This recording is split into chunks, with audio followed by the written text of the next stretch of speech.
Oke, sepertinya kita sedang ini ya, udah mulai nih. Halo, selamat malam teman-teman. Yang baru bergabung saya ucapkan selamat bergabung. Tunggu teman-teman bergabung, kita tulis dulu judul live chit chat hari ini. Oke, tulis judul dulu. Sharing seputar. Saya ucapkan selamat datang dan selamat bergabung untuk teman-teman yang baru bergabung. Ada 6 orang di sini. Oke, kita tulis judul dulu ya. Seputar ASEAN Scholarship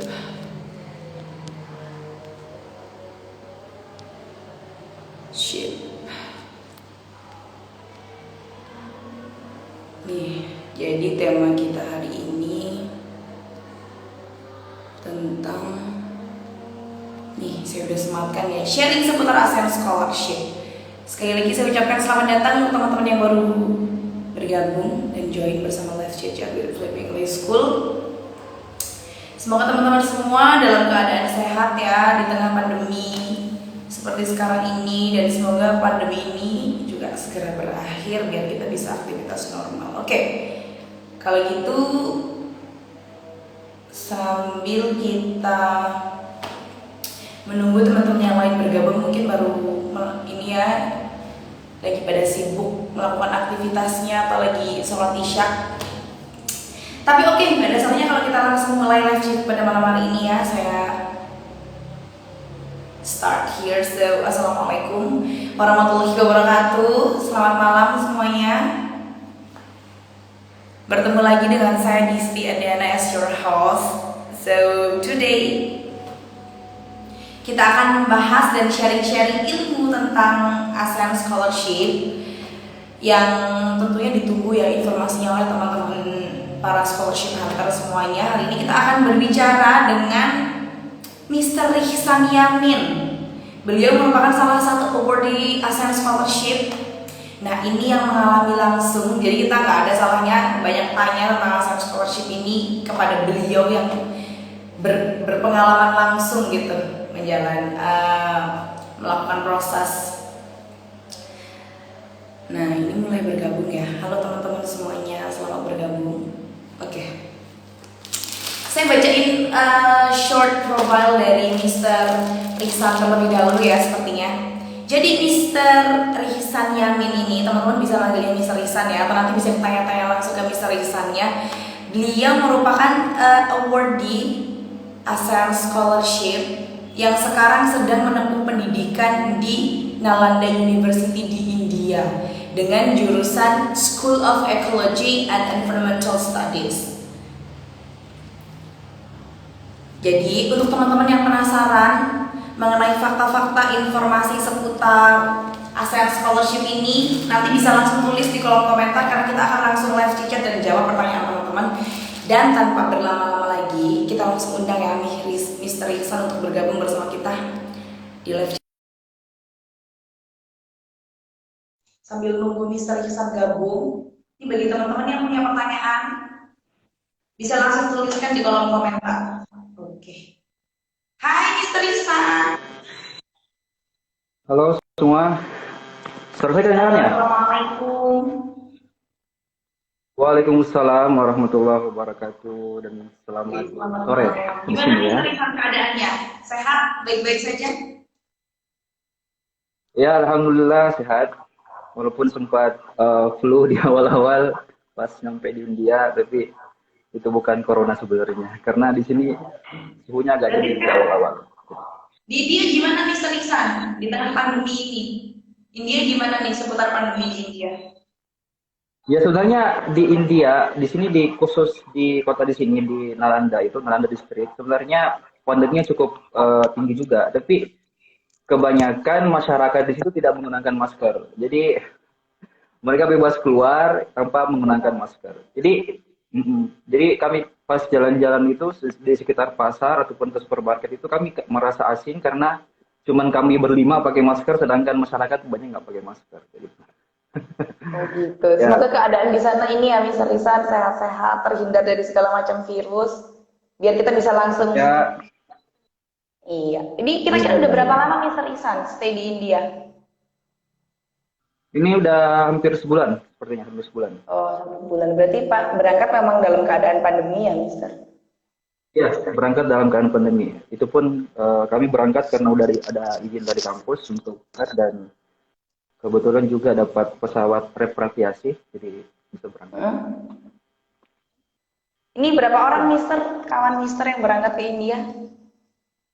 Sebenarnya kami ada 6 orang di ASEAN Scholarship dari Indonesia, dari beberapa pulau. Cuman satu orangnya itu drop out. Satu orang yang di drop out. Drop out, wah sayang sekali melewatkan kesempatan. Drop out. Ini Ya, betul sekali. FYI, sekarang dalam keadaan hujan. Semoga lah Cicat hari ini berjalan lancar ya, koneksinya juga baik. Oke, Mister, Ya, nih Mister, iya, Mister, gimana sih bisa ceritain nggak ke teman-teman? Ini awal mula Mister Ihsan bisa mendaftarkan ASEAN Scholarship hingga menjadi salah satu awardee. Awardee-nya tentunya itu kesempatan yang luar biasa dong untuk Mister Ihsan. Gimana bisa ceritain nggak proses awalnya gimana? bisa.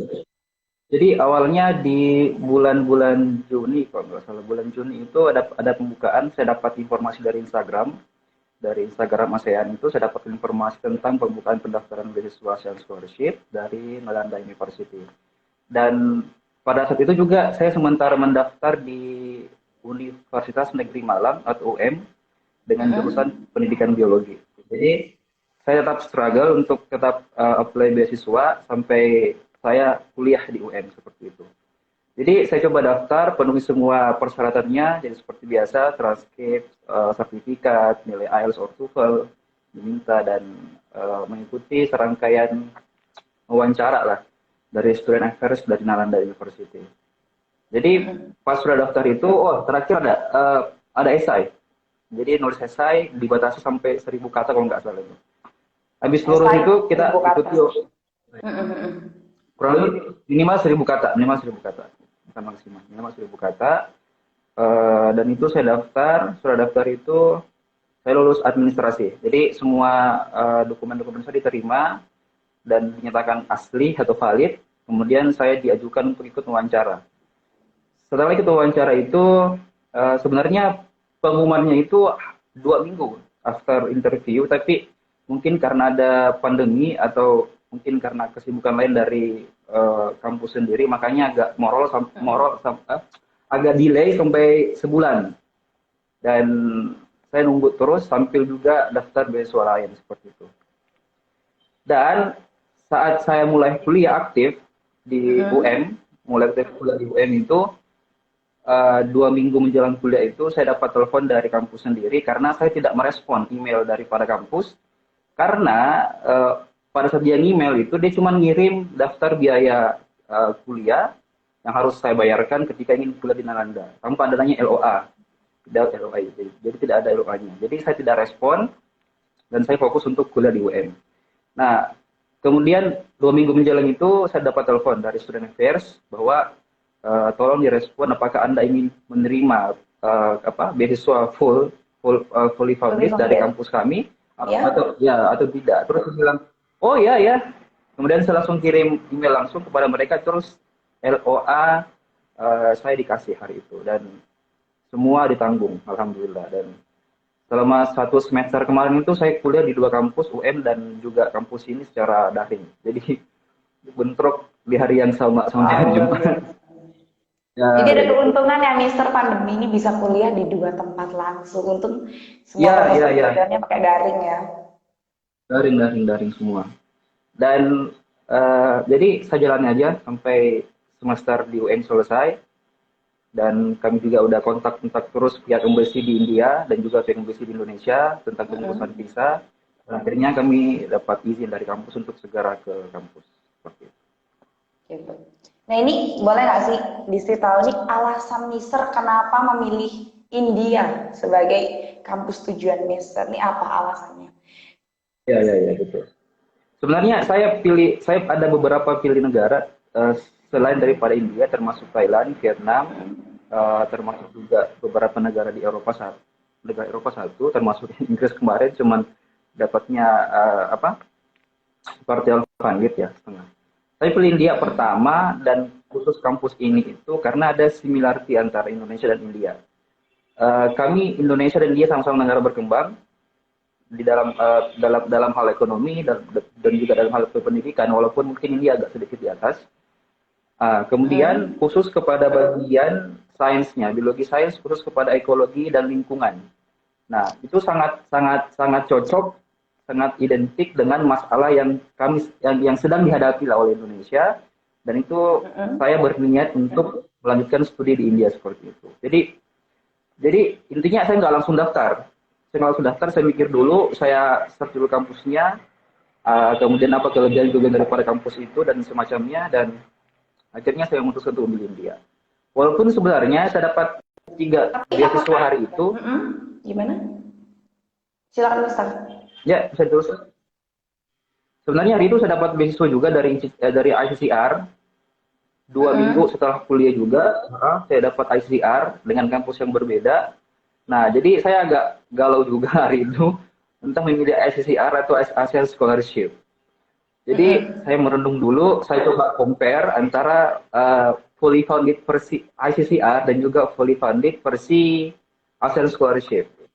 Jadi pada poinnya mungkin ASEAN Scholarship lebih unggul lah karena semua ditanggung fully funded, sedangkan untuk ICCR itu biaya pesawat pergi dan balik ke Indonesia nanti itu tidak ditanggung.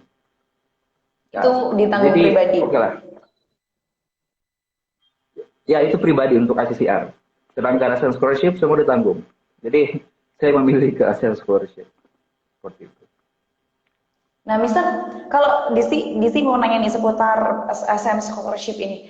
ASEAN Scholarship ini menyediakan hanya untuk negara-negara yang menjadi anggota ASEAN kah, atau Mister bisa memilih kampus di luar benua ASEAN gitu, di luar ASEAN region? Misalkan di Eropa kah atau apa, hanya saja biaya ditanggung oleh ASEAN gitu. Jadi sebenarnya ASEAN Scholarship itu sudah lama. Jadi pertama ASEAN Scholarship itu sebenarnya memiliki jaringan yang luas terhadap beberapa kampus di Eropa, di Australia, dan juga di Asia dan juga di ASEAN sendiri.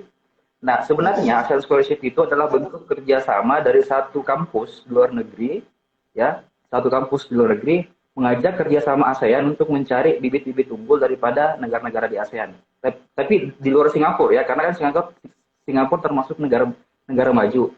Jadi dia lebih memprioritaskan negara-negara seperti Indonesia, Thailand, Vietnam, Malaysia, termasuk juga Brunei dan sebagainya. Jadi satu kampus itu ngajak ASEAN untuk kerjasama. Jadi mencoba untuk menyeleksi. Dan sebenarnya beberapa awardee scholarship dari sini itu bukan hanya kami dari Indonesia, dari ASEAN, beberapa juga dari Thailand ada, dan juga dari Vietnam ada, dan juga dari beberapa negara maju pun termasuk Aussie juga ada di sini, tapi dia belum ke sini. Oh, begitu. Bangladesh juga termasuk ada, dari Kolombia juga ada, apalagi ya, banyak lah pokoknya. Jadi scholarshipnya, jadi satu kampus ini Nalanda itu dia menawarkan beasiswa di beberapa negara. Kebetulan Indonesia termasuk dari ASEAN, makanya dia ngajak ASEAN untuk kerjasama seperti itu. Begitu. Berarti pendanaannya ini bukan dari negara-negara ASEAN ya, tapi universitas yang memang mencari bibit-bibit di negara-negara ASEAN region gitu. Oh, ya, termasuk kalau dalam informasi yang terakhir saya dapat, sepertinya antara kampus dengan ASEAN itu dia ada subsidi lah ceritanya. Jadi kampus subsidi dan juga ASEAN subsidi seperti itu. Gitu. Jadi ada pembiayaan dari ASEAN dan juga kampus. Per tahunnya nih, kalau Mister sendiri, sepengalaman Mister ini per tahunnya kira-kira berapa kuota yang diambil oleh ASEAN Scholarship Program ini? Kenapa? Bisa diulang tadi agak. Kira-kira kuota yang diambil per tahunnya ini gimana Mister untuk ASEAN Scholarship ini? Jadi untuk kemarin saya nanya langsung sama yang bersangkutan, sama student affairs-nya, bahwa sebenarnya untuk satu negara itu dibatasi maksimal 2 orang. Per tahun? Maksimal 2 orang. Ya, per tahun. Maksimal 2 orang. Jadi, cuman kebetulan Indonesia agak banyak. Karena kemarin saya dapat bahwa ada 1.000 lebih pendaftar untuk di jurusan, untuk di kampus ini, untuk dari Indonesia. Kurang lebih 1.000 orang dan mengalami seleksi sampai di tahap interview. Seperti itu. Tapi untuk tahun ini sepertinya untuk ASEAN Scholarship belum dibuka. Kampus saya masih buka beasiswa tapi khusus melalui jalur ICR. Jadi ASEAN Scholarship ditunda dulu sepertinya. Oh begitu. Jadi dari 1.000 pendaftar yang akhirnya menjadi awardee hanya sekitar 6 orang ya tadi dari angkatan Mister. 6 orang. Dan akhirnya juga terseleksi sendiri karena yang satu orang ini sepertinya tidak bisa beradaptasi. Ya, harus dikeluarkan dari kampus. Jadi sisa 5 orang kami ada 5 orang sebenarnya. Nah, dari sekian ribu pendaftar dan 6 orang yang terpilih ini, berarti luar biasa dong tahap seleksinya. Bisa ceritain nggak, Mister? Kesulitannya tuh pada saat tahap seleksi itu bagaimana? Struggle-nya, Mister? Betul. Ini sesuatu yang paling penting. Pertama, dalam proses seleksi itu semua interview. Jadi ketika misalkan teman-teman sudah lulus dalam beasiswa ke tahap interview itu, nah disitulah poin paling penting Anda mempersiapkan segala sesuatu, termasuk dalam hal penelitian. Dan termasuk background pendidikan kita dan juga pengalaman organisasi, kepemimpinan, leadership, time management, dan termasuk juga beberapa prestasi-prestasi yang pernah didapatkan oleh kandidat-kandidat yang ingin mendaftar sebuah beasiswa. Jadi tahap interview itu pertama tentu introduction dulu lah, kemudian perkenalan dan kesibukan saat ini, dan masuk kepada inti poin tentang rencana penelitian seperti itu. Jadi itu poin paling penting ketika kita semua ditanya tentang apa rencana penelitian itu dan akan seperti apa nanti ketika hal itu telah kamu lakukan dan akan seperti apa. Jadi saya kebetulan mengambil sisi daripada masalah di Indonesia tentang sampah dan juga tentang lingkungan, dan saya mencoba untuk menciptakan bukan menciptakan sih, untuk meneliti sebuah bakteri dan juga beberapa inovasi-inovasi di bidang ekologi dan lingkungan. Jadi agak alot, interviewnya hampir sejam, agak lama, dan alhamdulillah bisa dapat kesempatan untuk lulus. Itu penginterviewnya dari pihak mana, Mister? Dari pihak kampus. Berarti melalui daring ya pada saat proses wawancara tersebut? Iya betul. Melalui daring. Sebelumnya itu persiapan yang Mister lakukan sebelum interview itu apa? Menyiapkan apa aja? Atau tips and trick nih buat teman-teman yang bakal menghadapi interview beasiswa. Ini sering jadi momok ya. Betul. Iya. Betul. Ini penting banget untuk teman-teman yang mau interview untuk beberapa beasiswa yang memang ada bagian interviewnya. Pertama, harus cari informasi tentang kampus tersebut. Itu yang pertama. Jadi kampus tersebut di mana, kemudian kapan dia terbentuknya, kemudian apa keunggulan dari kampus tersebut, itu paling penting. Kemudian bagian kedua lebih kerucut lagi tentang jurusan yang Anda ambil. Itu bagaimana jurusan tersebut dan apa yang diajarkan dalam jurusan tersebut, beberapa mata kuliah yang diajarkan. Nah, kemudian untuk bagian ketiga tentu seputar penelitian. Ya, itu seputar penelitian. Mungkin akan dari experience saya selama daftar beasiswa itu, setiap interview itu pasti selalu ditanyakan tentang penelitian, apalagi untuk master ya, itu penting banget. Jadi tentang topik penelitian kamu akan seperti apa nanti, itu sudah. Berarti topik penelitian ini masuk kepada study plan ya, Mister? Masuk. Itu sebenarnya paling penting dalam tahap interview.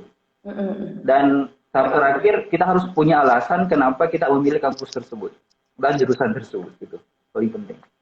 Jadi kita coba cari beberapa informasi yang berbeda. Kenapa? Kalau Mister sendiri pernah nggak mengalami kegagalan pada saat ini proses pencarian beasiswa? Tentunya nggak hanya ASEAN dong yang dicoba. Berapa kali kira-kira Mister gagal? Bisa ceritain nggak gimana struggle-nya tuh? Saya kurang lebih 10 kali ditolak beasiswa. 10 kali. Awal saya pulang dari Pare, habis dari 10 kali kurang lebih. Habis saya pulang dari Pare, habis belajar di Flip, habis tes IELTS di Jogja, pulang ke Makassar. Saya sudah mulai untuk struggle mencari informasi beasiswa yang buka hari itu dan sesuai dengan jurusan saya. Jadi saya coba cari. Jadi cuma dua. Pertama lulus administrasi gagal. Lulus administrasi gagal lagi. Terus lulus administrasi, lulus interview tapi gagal. Jadi sepertinya memang step by step memang seperti itu. Jadi lulus administrasi, lulus interview lagi, gagal lagi. Nah, kemudian tahap Sampai ketiga 10 lulus kali. lulus kurang lebih 10 kali. Jadi lulus administrasi, lulus interview, dan lulus beasiswa. Tapi sayangnya ada yang partial funded itu lagi. Dan mungkin ini sudah sudah kesempatan saya mungkin untuk setelah berjuang saya berjuang kurang lebih setahun untuk beasiswa. Setahun dan akhirnya dapat kesempatan lulus administrasi, lulus interview dan dapat fully funded scholarship-nya. Seperti itu. Jadi step by step ceritanya. Harus sabar, harus sabar. Ini kira-kira setelah Mister mengalami sampai 10 kali kira-kira kegagalan ini faktor apa sih Mister yang sebenarnya membuat Mister sehingga 10 kali gagal? Pasti Mister melakukan evaluasi diri dong. Ini tahap mana yang kira-kira Mister pikir menjadi tahap yang paling susah ketika mendaftarkan beasiswa? Tahap-tahap yang paling susah di awal itu adalah ketika ada proses administratif yang kita harus menulis motivation letter atau statement of purpose stop dengan Moodlet. Nah, kebanyakan mungkin pendaftar di awal mungkin bagi saya mungkin masih pemula hari itu. Cuman saya memanfaatkan ilmu daripada IELTS untuk tax 1 dan tax 2 itu untuk belajar bagaimana untuk membuat sebuah essay yang bagus. Nah, saya gagalnya di situ. Jadi kegagalan kita atau mungkin kita kurang mampu untuk mengekspresikan bahwa kita layak untuk dipilih dalam beasiswa itu. Nah, jadi saya selama 1 tahun itu tidak menggunakan agen beasiswa, tidak menggunakan semacam preparation scholarship, mencari beberapa institut yang bisa membantu saya, tapi itu memang murni daripada saya. Saya cuma menggunakan tiga kata ini. Saya gagal, evaluasi, dan coba lagi. Jadi teman-teman jangan pernah gagal terus coba lagi, itu pasti gagal lagi. Jadi teman-teman harus coba, setelah Anda gagal, itu harus dievaluasi dulu. Apa gagalnya disebut? Apa gagalnya di situ? Mungkin saya kurang di esainya, atau mungkin pada saat interview saya agak shock mungkin dan lupa beberapa informasi yang harus saya sampaikan. Nah, itu dievaluasi sampai pada akhirnya kita lolos. Jadi seperti itu. Gagal, evaluasi, dan coba lagi. Insya Allah pasti lolos. Dan coba lagi.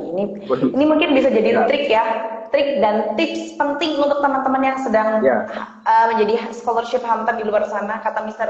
Risan, gagal, evaluasi, dan coba lagi. Jadi terus memperbaiki diri ya Mister, cari nih kira-kira apa nih yang salah dari saya. Betul. Terus coba lagi gitu. Terus kan Mister, benar. Kan Mister saya sedikit membaca profil tentang background pendidikan di India. Sekarang ini kan India, Mister bisa dengar suara saya dengan jelas? Bisa. Oke. Ini kan saya sedikit membaca ya profil tentang pendidikan di India ini emang sedang naik daun karena banyak teknologi di India juga lagi berkembang. Lebih maju mungkin dibandingkan kita ya. Terus banyak banget profesor-profesor dan para ahli yang tercetak lahir dari India. Nah, ketika Mister belajar langsung di sana, perbedaan mencolok apa sih antara India dan Indonesia dari fasilitas belajar dan sistem pendidikannya? Ya, memang betul bahwa di India itu dua hal yang sangat tinggi. Pertama dari segi teknologi dan juga dari segi sains mereka itu lebih tinggi mungkin dibandingkan kita mungkin. Tapi kita agak-agak ya sedang menuju ke sana lah. Jadi sistem pembelajaran selama saya kuliah 1 semester ini dan hari ini mulai masuk 2 semester, minggu depan sudah masuk midterm, sudah mid semester, itu adalah kebanyakan membaca. Jadi mereka itu kebanyakan kasih bahan-bahan untuk dibaca, di review main poin setiap bacaan itu, dan kemudian kita memberikan semacam tanggapan tentang hal tersebut. Jadi dari hal membaca teori dulu, kemudian nanti prakteknya belakangan. Jadi intinya memang pelajar itu memang di-force untuk lebih kepada pengetahuan, bukan kepada penghafalan. Seperti itu.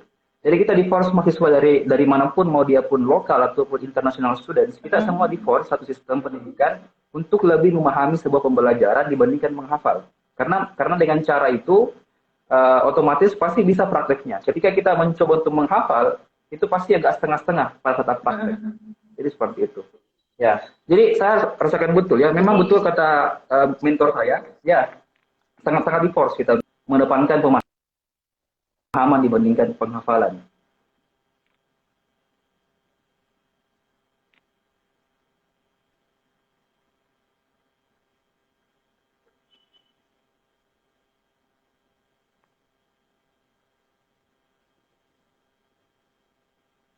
Halo? Halo, Ya, ya, ini mungkin koneksinya sedikit ya, agak terganggu ya karena ya, lagi pare lagi hujan. ya, mungkin. Ya, mungkin sepertinya. Jadi untuk sistem pembelajaran di sana mereka lebih menerapkan sistem pemahaman daripada penghafalan. Terus untuk fasilitas pendidikannya,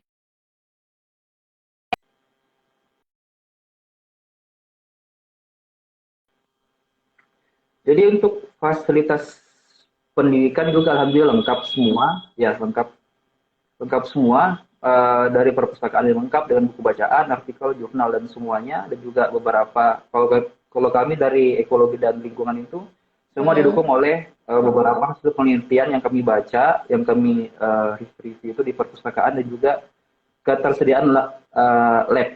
Nah itu yang paling penting daripada untuk sainsnya. Jadi lengkap, alhamdulillah lengkap semua, semua dilengkapi. ini kita sambil jawab pertanyaan dari teman-teman di rumah ya, Mister. Ini ada pertanyaan dari Miss apa Mister nih? Miss kali ya, Miss Carmila Mila 14. Kak, penelitian yang dimaksud itu penelitian yang sudah dipublik atau penelitian yang akan dilakukan ketika kita sudah lulus di kampus tersebut? Nah, ini mungkin Mister Jadi Wilson bantu bagus jawab ya. pertanyaan. Bisa bisa. Jadi sebenarnya ketika interview itu yang ditanyakan oleh interviewer itu adalah penelitian yang akan diteliti. Artinya topik penelitian yang akan dilakukan ketika studi di sana. Seperti itu. Jadi lebih kepada rencana penelitian. Nah, kadang mungkin Rencana juga penelitian. sering ya, kadang juga ada interview itu yang menanyakan tentang publikasi. Eh, Seberapa banyak publikasi yang pernah kamu lakukan? Paling bagus mungkin saya belum ada publikasi internasional, kebanyakan cuma nasional. Itu lebih bagus lagi ketika teman-teman itu punya publikasi dalam taraf internasional, itu sangat sangat sangat sangat apa ya, sangat kuat Jadi nilai ketika plus Anda gitu di ya, Mister? interview. Iya, menjadi nilai plus bagi kandidat scholarship-nya. Seperti itu.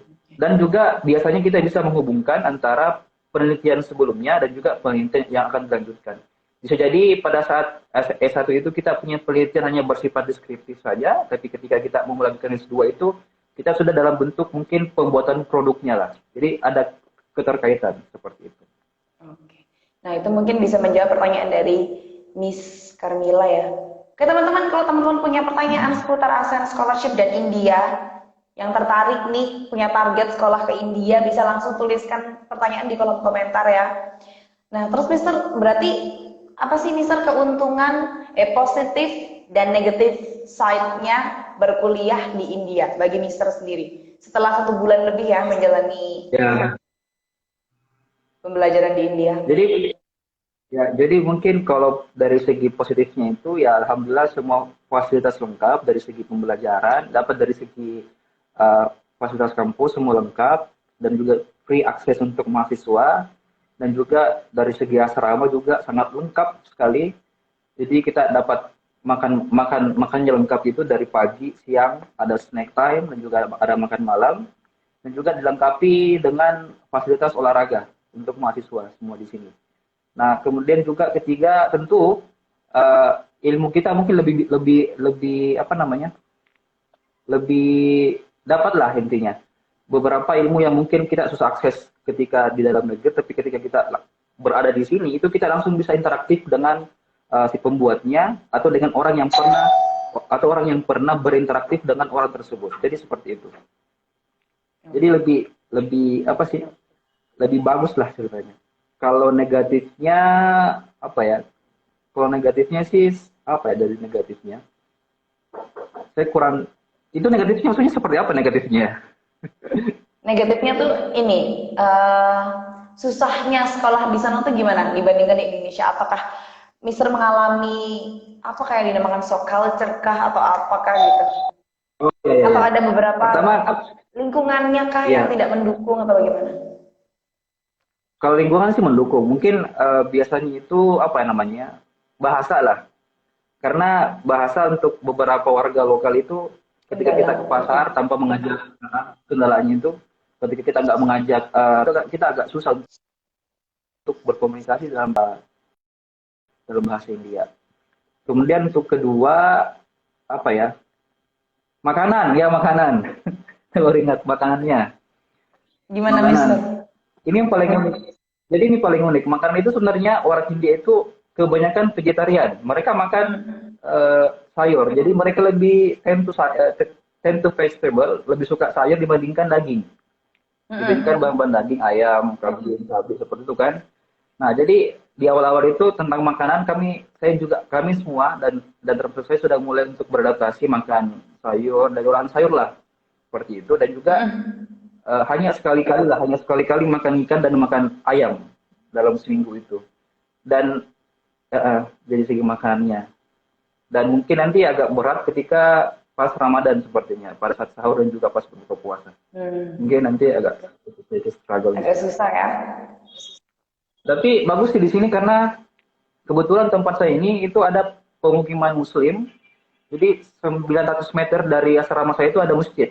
Jadi ada pemukiman Muslim. Oh. Jadi tiap hari Jumat itu, habis Jumatan itu kami rencanakan untuk makan daging sapi. Gitu kan di sini Oh kebanyakan iya nggak benar. makan daging. Jadi ya, Mm-mm. jadi habis itu saya ngajak teman-teman dari negara lain yang kebetulan Muslim, sholat Jumat, habis sholat Jumat kami makan bersama. Seperti itulah. Oke. Wow, ini bisa langsung masuk aja ke ini ya, masalah budaya di Indianya sendiri. Tapi by the way, Mister udah pernah ngerasain nggak jajan di kaki lima? Jajan di kaki lima yang langsung beli makanan di orang India. Kan sering banget kan, bisa lihat video-video muncul di internet gitu loh tentang makanan-makanan Ya, ya, signaturenya ya. India. Itu kan seru, Mister. Udah pernah nyoba belum kira-kira, Mister? Ya, saya belum pernah nyoba. Tapi kalau lihat pernah. Tapi saya belum nyoba gitu. Jadi Mm-mm. sebenarnya untuk street food itu kan memang ada beberapa yang tidak higienik dan juga ada yang beberapa higienik. Itu bergantung dari pembuatnya. Cuman mungkin kebetulan kebanyakan kita Heeh. itu menonton YouTube, kebetulan YouTuber itu dia mengambil sisi lain daripada street food itu. Dan Ya sedangkan bener. kalau saya sendiri itu lihat di pasar itu ada dua. Pertama ada yang memang agak tidak higienis menurut saya dan juga ada higienis. Jadi dia betul-betul menjaga kebersihan daripada makanan yang dibuat. Seperti itu. Ya, Berarti nggak semua jadi ada dua penjual sisi di lah sana ceritanya. main Enggak, campur-campur gitu ya, enggak semua. Mister? Ya, Saya penasarannya enggak itu semua. deh, Mister, kayaknya. Kalau ke India ya, mungkin coba street foodnya India. Enggak semua. Dan satu informasi lagi, kemarin saya nanya kepala chefnya di sini yang makanan itu, dia lebih Mm-mm. milih beli ayam yang disembelih menggunakan di tempat pembelian muslim lah ceritanya. Karena Oh beda iya. katanya rasanya, ya beda rasanya ketika dia membeli ayam yang hanya sekali potong saja, kemudian seluruh darah dalam tubuh ayam tersebut tidak keluar. Sedangkan dia lebih Mm-mm. pilih membeli ayam di penjual muslim ceritanya karena dipotong darahnya sampai seluruh darahnya keluar. Katanya dagingnya lebih enak dan lebih bagus lah tahan lama dibandingkan daging yang tadi disembel dengan cara yang hanya sekali potong itu. Jadi saya pikir alhamdulillah seperti itulah. Jadi tidak ada masalah lah untuk masalah ayam, Oke. untuk daging. Ini, nah, ini Mister pernah sudah mengalami shock culture nggak waktu di sana? Perbedaan budaya yang menurut Mister yang paling mencolok dari Indonesia kemudian ke India? Kalau untuk culture-nya mungkin belum terlalu sih. Cuman saya agak bingung ketika kalau ngomong sama orang India itu kepalanya Mm-mm. geleng-geleng kayak gitu. Saya nggak paham itu yes or not kayak gitu. Oh Ya iya, itu agak lucu menurut ini saya. Jadi gesture mereka ya, ya ya Mister ya. ya sebenarnya kalau kami Indonesia Nah, kalau paham Mister kan nggak kira-kira, oh ya, ngangguk. gimana Mister? Oh ya, Kalau kami ini Indonesia kalau cuma ngangguk. ini talking about cost life, biaya hidup di India. Menurut Mister tuh gimana? Apakah dia cukup pricely ataukah standar kehidupan seperti di Indonesia menurut Misternya sendiri? Sometimes, sometimes sih costly, sometimes beberapa ada produk yang Mm-mm. mahal, ada juga yang hampir sama juga harganya di Indonesia. Jadi kalau saya kesimpulan sih mungkin harga di sini termasuk makanan juga beberapa produk yang saya beli itu mungkin hampir sama dengan harganya di Indonesia. Nggak terlalu berbeda lah seperti itu. Cost life. Terus berarti kalau Mister sudah pernah mencoba berinteraksi dengan mestinya lingkungan sekitar Mister itu, apakah bahasa menjadi salah satu kendala Mister ketika menempuh pendidikan di Ya, sana? ya, betul Apakah betul. semua orang Eh, Di Indonesia itu common menggunakan bahasa Inggris? Sebenarnya kalau kami bandingkan ya, untuk mahasiswa di India itu mereka kalau dari segi bahasa Inggris mereka lebih agak-agak di atas lah dibandingkan kami karena mereka itu memang dituntut menguasai bahasa Inggris ketika mereka masih di SMP dan SMA begitu. Oh. Jadi bagi mereka bahasa Inggris itu pas saat kuliah itu sudah hal biasa malah menjadi bahasa kedua bagi mereka dan itu diimplementasikan ketika mereka belajar. Nah, sedangkan kami itu pun kadang kalau ngobrol beberapa teman juga itu masih kadang lupa satu vocab dan harus cari di Google Translate ceritanya seperti itu. Jadi ada perbedaan lah dari segi itu. Oke. Dari bahasa ya, ternyata mereka lebih di atas kita capability English-nya mereka ya, Mister. Agak beberapa di sini juga termasuk cleaning service-nya kayak housekeeping-nya itu mereka juga agak bisa lah berbahasa Inggris sedikit. Jadi Mm-mm, kita mm-mm. terbantu kan. Ya, seperti itu. Iya, Ini Kak ada Muda. teman-teman, ini pertanyaan lagi Mister dari info seminar online. Yang Ya, mengatakan seperti ini. Apa saran kakak buat para pejuang beasiswa dan kami harus mulai dari mana jika ingin mengejar beasiswa? kalau dari saya, kalau Tadi dari juga saya dari itu Mister Akbar, pertama, bisa sapa dulu Mister Akbar, Mister. Mister Akbar nih, Mister ya halo Ihsan Mas ini bisa Iqbal. Ya, dicontoh. Dari 7 orang temannya yang belajar IELTS, hanya dia yang mampu fokus kepada mimpinya dan mental pejuang. Wah, big applause untuk Mister Ihsan ya. ya. Sapa dulu Mister Akbar yang sedang join sama kita hari ini. Benar ya. Mentor saya yang paling banyak memberikan support, paling banyak memberikan nasihat tentang perjuangan bagaimana kita struggle di IELTS dan juga struggle di mimpi kita untuk kuliah gitu.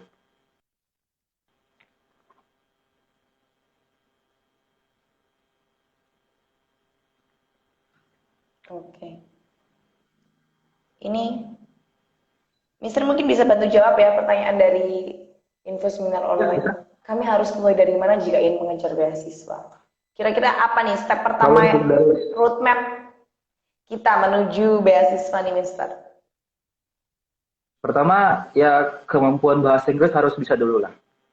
Mm-mm. Kemampuan bahasa Inggris, bahasa asing itu harus bisa. Memang sih beberapa beasiswa seperti dari Korea, Jepang itu dia tidak mewajibkan adanya sertifikat bahasa Inggris, TOEFL maupun Mm-mm. juga IELTS. Tapi kemampuan bahasa Inggris itu penting karena dia sebagai bahasa internasional. Jadi ketika kita masuk ke negara orang, jadi satu-satunya bahasa yang bisa kita gunakan, mungkin yang umum adalah bahasa Inggris. Jadi bahasa dulu. Kemudian kedua dan ketiga itu adalah niat dan mental. Ketika teman-teman punya niat yang baik misalkan kenapa ingin kuliah luar negeri tapi tidak memiliki mental yang kuat itu pasti akan pada akhirnya akan berhenti di tengah jalan. Jadi niat itu harus dibarengi dengan mental yang kuat. Mungkin dapat bulian lah, dapat mungkin kata-kata yang kurang menyenangkan, tapi itu merupakan proses lah. Mm-mm. Jadi perlu adanya niat dan juga niat yang kuat, apalagi mental yang kuat seperti itu. Dan teman-teman yang masih kuliah sekarang S1 itu perbanyak kegiatan-kegiatan organisasi di luar maupun di dalam kampus, Kampus. perbanyak prestasinya kalau bisa seperti itu fokus dan juga persiapan bahasanya kalau bisa. Seperti itu. Jadi memang sertifikasi bahasa seperti TOEFL IELTS itu menjadi salah satu persyaratan fundamental ya kali Ya, ini ya, ya ya. untuk teman-teman yang ingin berjuang mendapatkan beasiswa. Karena itu masuk persyaratan main Betul, betul. persyaratan gitu ya, Mister, persyaratan utama. Ya, itu persyaratan awal, kemudian masuk kepada persyaratan topik penelitian. Jadi penting penting banget untuk teman-teman kalau mau lebih dapat kesempatan lebih luas itu memang harus ada sertifikat TOEFL dan juga IELTS. begitu. Oke. Ini Mister, satu asrama itu ditempatin oleh khusus untuk student Indonesia saja, apakah international student campur menjadi satu gitu di asrama Mister? Ini campur semua, semuanya campur, semua international student. Berarti Mister Semua bertemu dengan campur berbagai menjadi satu. macam international student ya? Ya, Menarik sekali. ya betul. Di sini di asrama sini itu ada dua bagian mahasiswa. Pertama mahasiswa master dan juga mahasiswa PhD. Jadi kami banyak berinteraksi dengan beberapa senior lah, seperti itu. Menarik. Pasti banyak pengalaman yang di-share ya. Ya, banyak lah. Oke. Terus Mister, kalau setahu Disti nih ya, kalau LPDP kan setelah Mister menyelesaikan studi di luar negeri sebagai awardee LPDP, Mister harus kembali ke dalam negeri dan mengabdi. Benar? Kalau ASEAN itu ada seperti itu nggak, Mister? Harus mengabdi 1 tahun atau 2 ASEAN tahun? kalau ASEAN sendiri itu tidak ada. Jadi mereka hanya memberikan statement bahwa sehabis menyelesaikan master di kampus kami, Anda harus kembali ke negara masing-masing. Hanya seperti itu. Oke. Ini kalau jenjang studi yang ditawarkan oleh ASEAN ini apa? Mulai dari S1, S2, S3 atau gimana? Hanya untuk S2 dan S3 saja. Oh, S2 dan Yang saya terima kemarin informasinya. Oke. Nah, Mister, bisa nggak Mister kasih motivasi ke para scholarship hunters yang sedang menyaksikan kita dan nanti akan menyaksikan kita? Kira-kira motivasinya seperti apa dan juga trik dan tipsnya survive sebagai seorang scholarship hunters tuh menurut Mister Ihsan, based on your experience? Oke.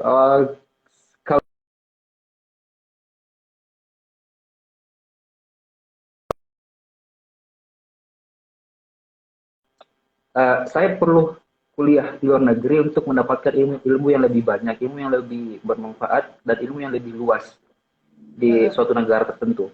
Dan itu motivasinya adalah saya harus pergunakan ilmu tersebut, pengetahuan tersebut untuk saya implementasikan yang berguna untuk bangsa saya sendiri.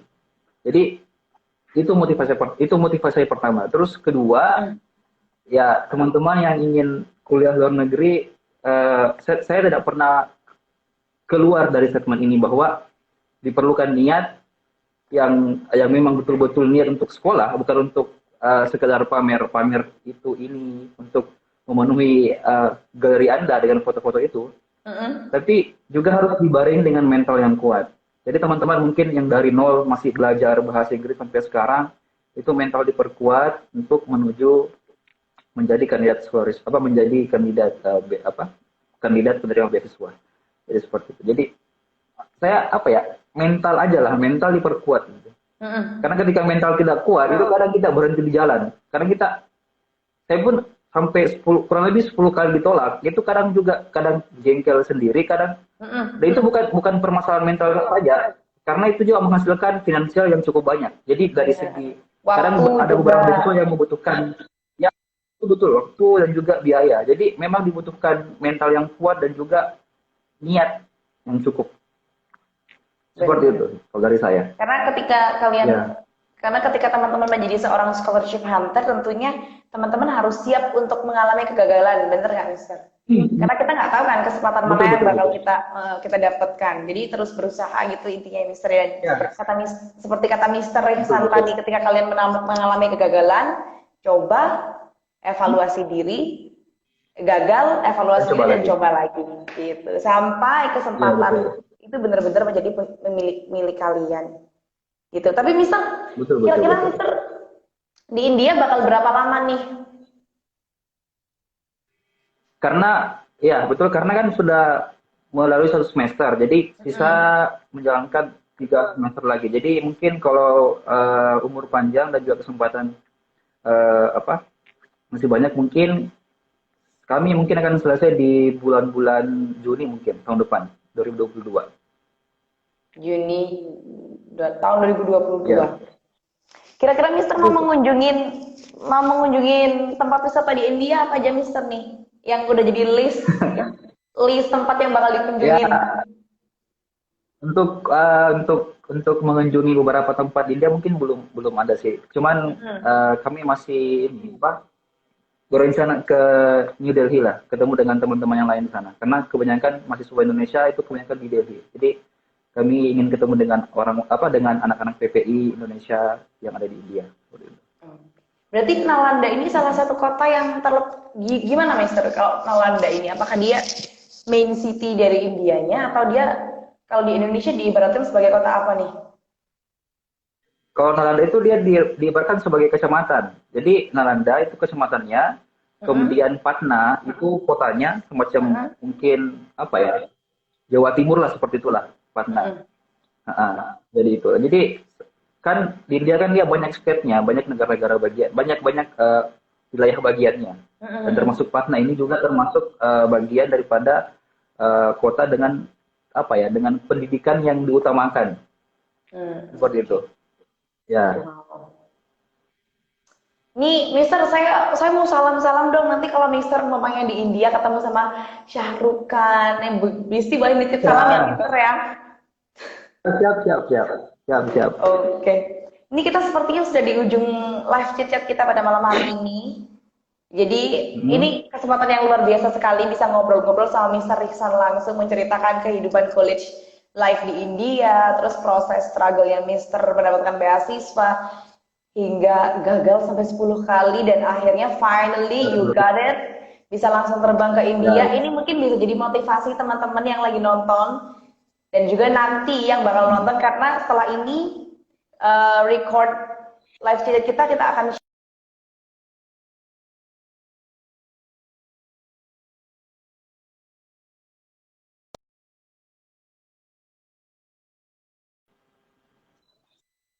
semua. Jadi terima kasih Mister, semoga Mister di sana pendidikannya lancar, selalu diberikan kesehatan. Dan kembali ke Indonesia, setelah itu kita mungkin bisa ya berbincang lagi setelah penelitiannya selesai.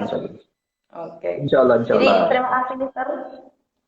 Terima kasih untuk live chat pada malam hari ini. Mister bisa langsung melanjutkan kegiatan ya.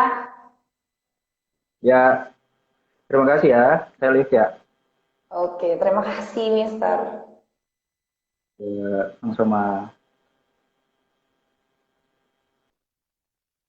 Nah, ini teman-teman seru banget ya ngobrol sama Ihsan yang sekarang lagi live di India.